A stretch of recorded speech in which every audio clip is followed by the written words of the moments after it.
Evaluate 8 plus 8 times 10 plus 4. Whenever you have a numerical expression with a bunch of different operations going on, you can't just move left to right.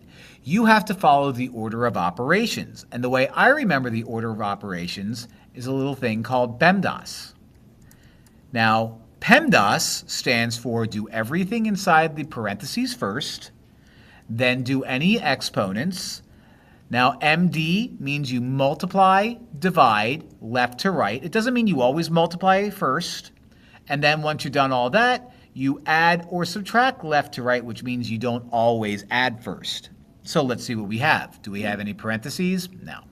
Do we have any exponents? No. Do we multiply or divide anywhere? Yes, we do. 8 times 10. What's 8 times 10? 80.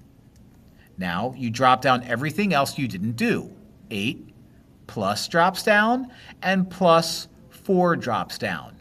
Do we have any more multiplication or division? No, we don't. So check, check. Do we have any addition or subtraction left to right? Yes, we do. Going from the left, I have 8 plus 80, which is 88. Drop down the plus 4 that we haven't touched yet. Do I have any more addition or subtraction going left to right? Yes, I do. 88 plus 4 is 92. Since that's my last number, I'm done. Everything is complete, and that's how you use PEMDAS.